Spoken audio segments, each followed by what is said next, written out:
Hello friends, this is the part 2 video of MCO 06 marketing management, and in the previous video I told you a few important questions up to unit 10, and here we will start with unit 11, and this is price adjustment strategies. And from here, now try to understand this. What is this price adjustment strategies? Basically, the companies make adjustment in the prices of the product and services by way of cash discount, quantity discount, trade discount, seasonal discount. So all that to increase the sales. Okay, so this strategy is quite very common nowadays, and now this topic is a important one. Lot of times it comes in exams and even in the short notes. Basically, this price scheming strategy and market penetration strategy. Now, there are altogether basically six types of pricing strategies for a new product, and in price scheming strategy, company just fixes the prices of the product little bit higher in the beginning, and slowly it decreases the price, as in the case of mobile phones. And in market penetration strategy, it is just the opposite of price skimming, where the company fixes lower prices in the beginning, and after that it increases the price. So some other pricing strategies are there, like value based pricing, where the product's value is basically shown, exposed to the people, and on the basis of that the product prices are fixed. Then we have some psychological pricing strategy, where the companies play pricing strategies with the psychology of the customer, like fixing the prices at 99 rupees, or 199, or 999. So like that 1 rupee less. So a lot of like psychologically impact that goes to the customer. Then the simplest one is the cost plus pricing strategy, where the total cost of production plus the profit is added to fix up the selling price. Then some dynamic pricing strategies are there, where the company fixes the price according to the time and the conditions and situations of the market. Few geographic pricing strategies are also there, because different regions have different classes of people living. So accordingly, they fix the prices of the commodities. Okay. One more thing that you can do here in this unit is the difference between market scheming strategy and market penetration strategy.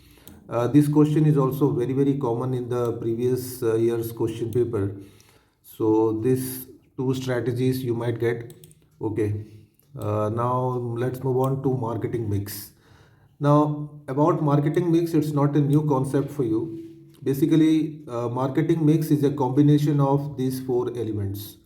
The first one is product, the second one price, the third place, and fourth promotion. As in the beginning of unit 1, I told you that marketing mix is one of the very important function of marketing management.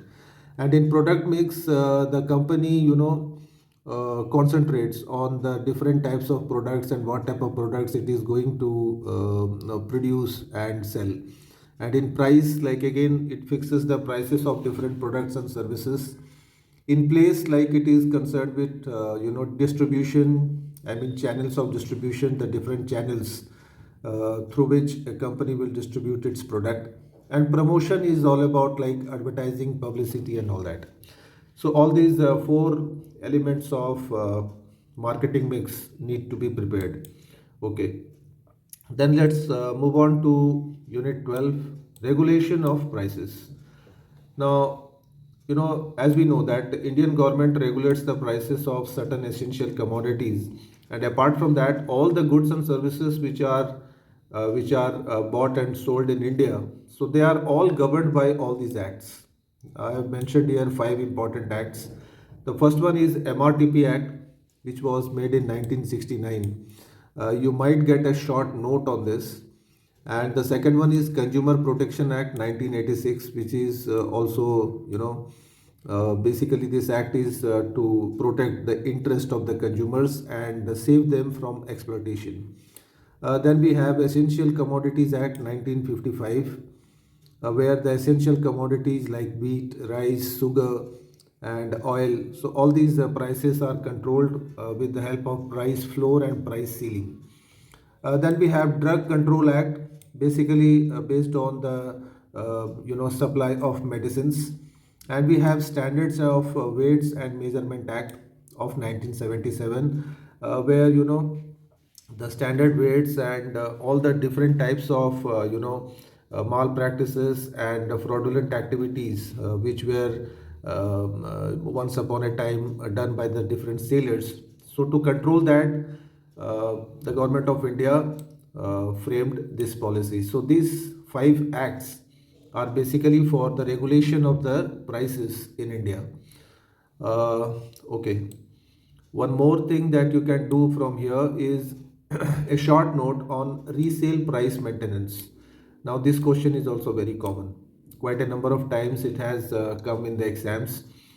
Now, it is an agreement between the manufacturer and the dealer or wholesaler or retailer to sell a product below a specified price. And basically, the main object is to control the competition among the dealers, and it is basically regarded as an illegal and controversial activities in many countries of the world. And basically, it is of two types. One is collective resale price maintenance, and the other is individual price maintenance. In collective price, all the similar companies mutually agreed to sell their product at a fixed price, so that is collective. An individual, like a single company, fixes its own price below which the middlemen are not allowed to sell the product in the market. So this is how, like, might be your concept is clear about resale price maintenance, and you can write a lot of things. Okay. Then we have this question again for short notes. Essential Commodities Act. Just now I told you that all these product like wheat, sugar, kerosene, edible oil. So these are all the prices of these products are controlled by the government, as these are essential for the survival. And the government fixes the price, that is price ceiling, that is the upper limit of the price, and the price floor, that is the lower limit of the price. So whatever be the production of the commodities, the sellers are not allowed to cross the price limits. So this is how you can write about this. Okay. Unit 13. Unit 13 is on distribution channel, different types of distribution.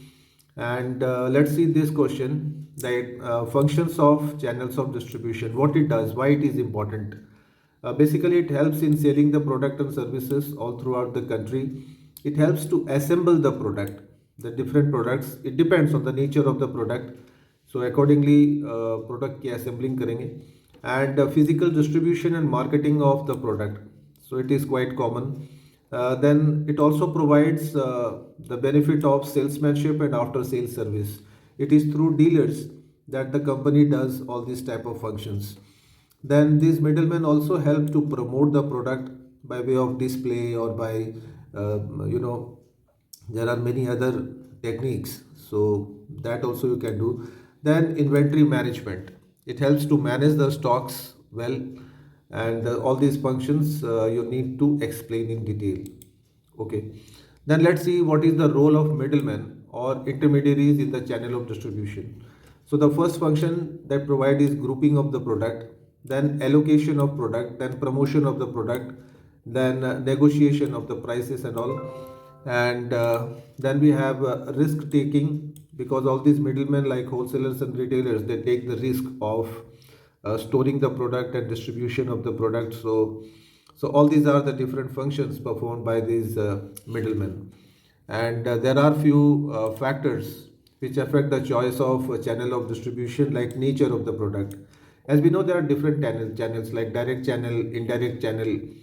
So like the company has to choose the different channels out of different channels. So for that, it needs to find out the nature of the product, whether it is consumer like consumer goods, FMCG goods, or perishable goods, so like that. Then what is the nature of the firm? And what about the competition? How much is the competition, and like the what type of channels used by the competitors? So that also plays an important part. And then what is the size of the market, the structure of the market? How are the consumers distributed in the market, their income level, their taste, their preferences, so all that. Okay. The next topic is the various steps involved in channel management. As we know, friends, the company generally, this marketing management, they have a separate department to, manage and control the channel. And basically, a company undertakes the following steps. Like the first one is like selecting the channel members.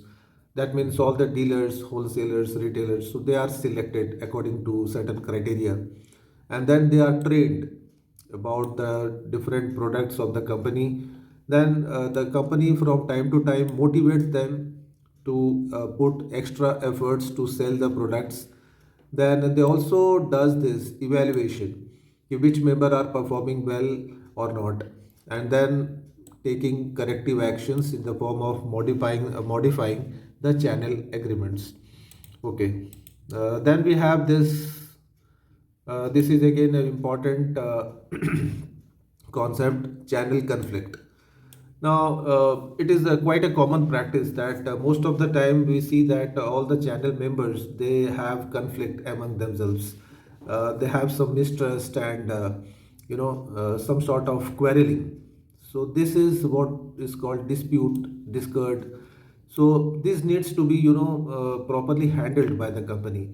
Otherwise, the company has to suffer. So there are different types of channel conflict, like these three here. One is a vertical channel, the other is horizontal and multiple. So these three are the different channel conflict that we often see among the channel members. Then there are different causes for channel conflict, like sometimes they are in disputes on the basis of goal objectives. Then there are some ambiguous roles given to some of the channel members, so that create confusion and disputes.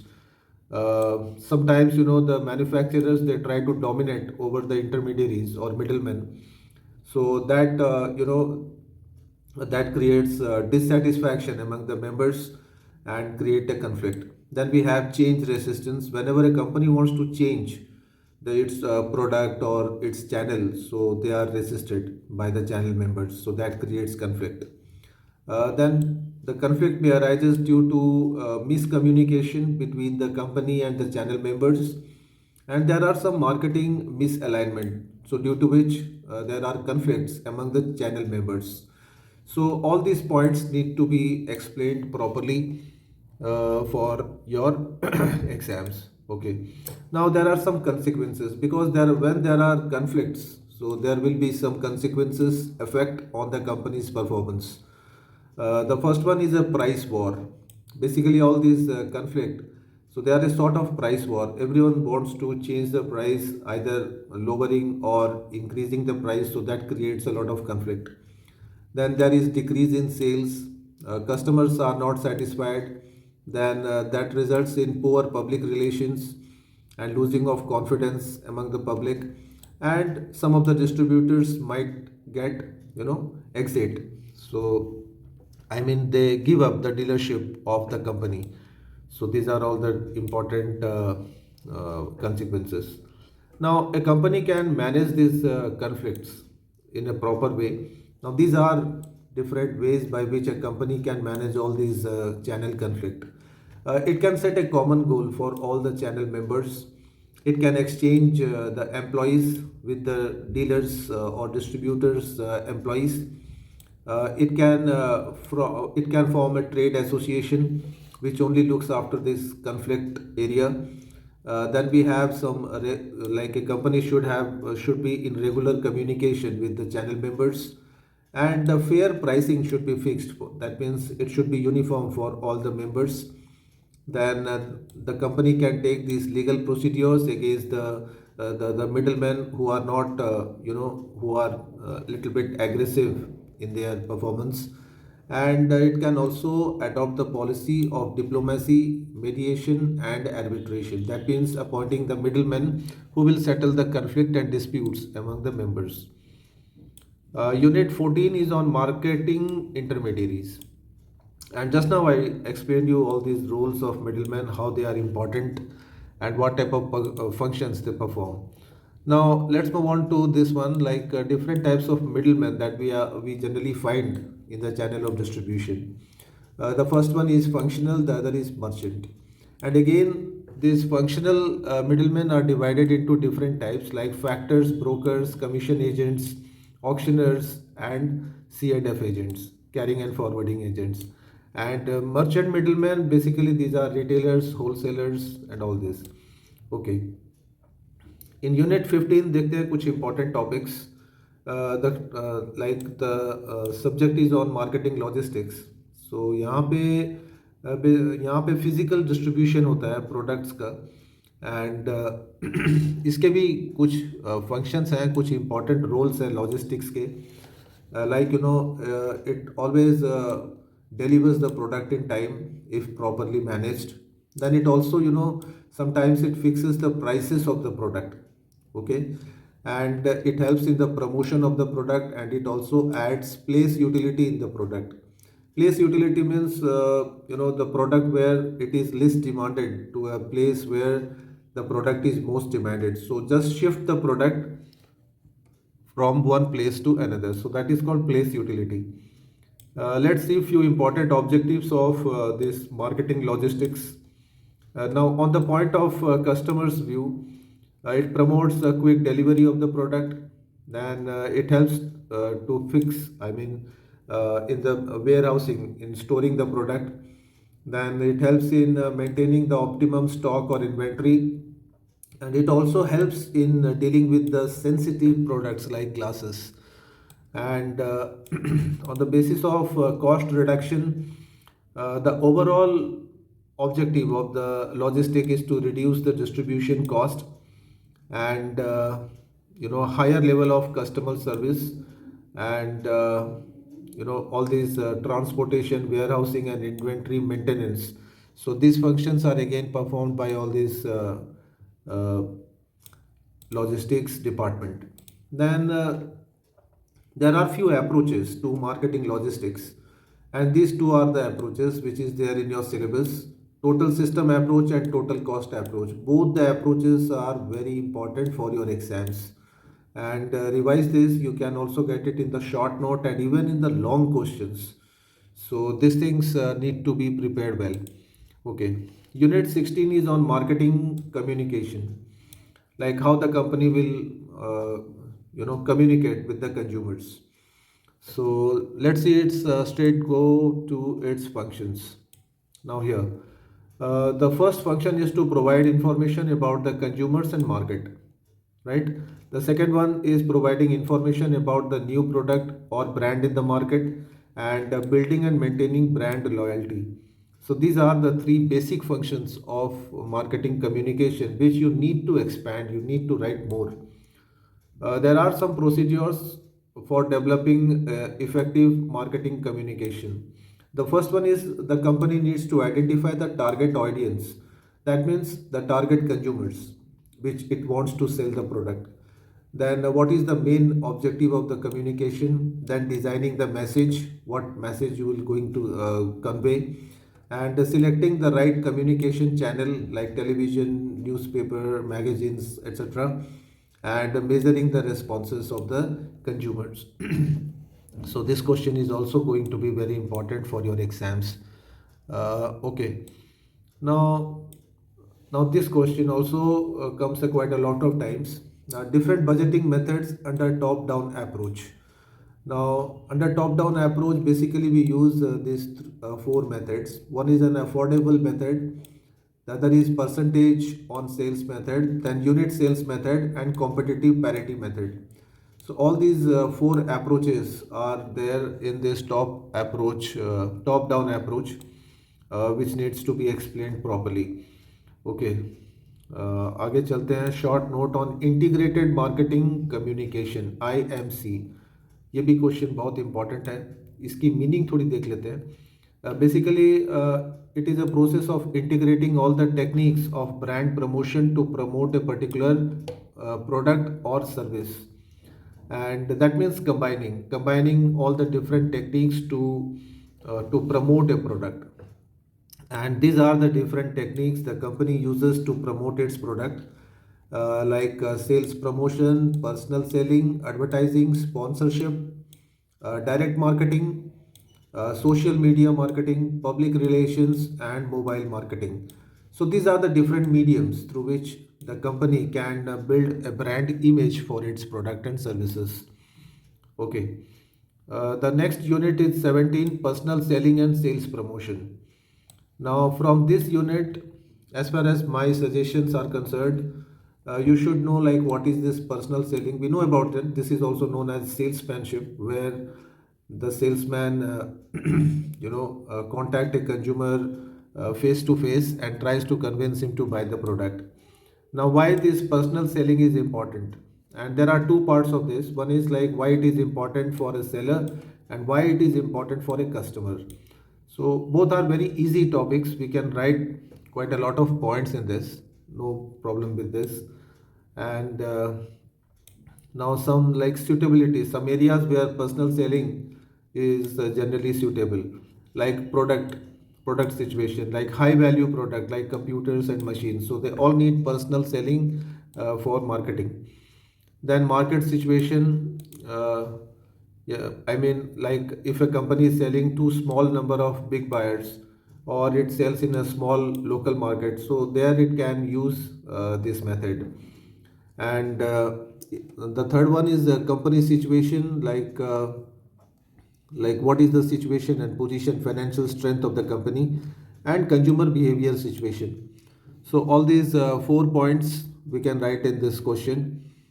Now this one, the most important question of this unit, steps involved in personal selling process. One of the very important question, like how the salesman sell the product. What are the different steps that he undergoes? The first one is he makes a preparation of for the for personal selling. Then prospecting means finding out new customers. Then pre-approach, he tries to contact them. Then approach, that means he physically tries to have a contact with them. Then he demonstrates the product to the consumers. Then if there are any objections and queries, so he needs to clarify them. Then he closes up the sale. That means he sells the product to the consumer. And even after the selling the product, he needs to follow it up. He needs to take the responses from the customer. Okay. Let's move on to the next question. What are the different qualities of a good salesman? This is also very easy question. We know about this. We have read in the previous classes also. Okay. The next one. The next is what is sales promotion?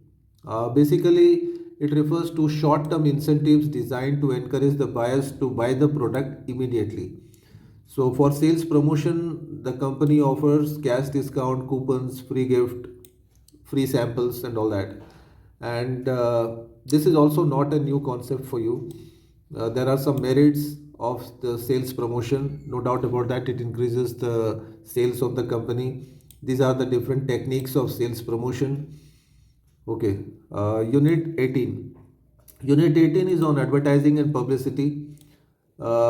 Again, like we know a lot of things about advertising, its merits, its demerits, its importance. These are common topics. Then you might get a difference between advertising and personal selling. So this question also needs to be revised. Then we have this one, like different processes or decisions to be taken while fixing up advertising program. So basically, a company needs to identify its main objective of doing advertising. Then it also has to see that what is the budget, how much it can make expenditure for advertising programs. Then what type of messages should be sent, on advertising, then selecting the right media, I mean television or newspaper and whatever it is, and then measurement of the effective decision. That means collecting the responses and feedbacks. The next is publicity. What is publicity? Basically, it is a non-personal stimulation of demand for a product or service, and here the company need not pay anything for its advertisement. It is a natural form of advertisement and plays a very important role for a company's brand image. Like you know this like it may reach people. These are all advantages of publicity. It may reach people who do not ordinarily pay attention to the advertisements. It has greater credibility, and it is relatively cheaper, and it can build up interest in a product category. And some limitations are there, like companies have less control over this publicity area, and the message may not be true, so that may affect the reputation of the company, and it is not scientific and systematic. So these are all some drawbacks. One more difference that you can revise for the exams: difference between advertising and publicity. Important one. Okay, this is also very common, we know about this. Unit 19 is on emerging issues in marketing. Now, emerging issues like different forms of marketing that has been evolved or on trend these days. The first one is internet marketing. We also know about this, like where we buy and sell goods online through mobile phones and on laptops, and there are different advantages and different disadvantages are there, so no problem with this. And then we have another concept, that is green marketing. I have also referred this topic many times for your project work. And green marketing is the marketing of environmentally friendly products and services. Now, this is also gaining quite popular nowadays because people are more health conscious. So, this you can get in short notes, and these are the different methods of green marketing, where a company generally uses the different techniques for green marketing. Then why this green marketing is important? So this question also you can revise for the exams. Then some disadvantages of green marketing are there. Another concept here, that is social marketing. Social marketing, basically it is an approach used to develop the activities aimed at changing or maintaining the people's behavior for the benefit of the society as a whole. The main object is to promote healthcare products for the people, for the society, and save it from pollution and any hazardous things. Now these are the four P's of social marketing, like same as that marketing mix: product, price, place, and promotion. So this needs to be explained, all these points. And one more question that is very important one: rural marketing. We have seen that nowadays the companies are shifting their resources to rural areas, because in urban areas a lot of things like rising competition, pollution level, and all that. So companies are generally going in the rural areas, villages, to sell their products, and there are many reasons for this importance, why this rural marketing is gaining importance nowadays. So this is also, you need to prepare well for the exams. So friends, these are few important questions and suggestions for this December exams, and I hope you will get a lot of questions from here. So thank you very much for watching this video, and if you like the video, kindly give a like, subscribe and share.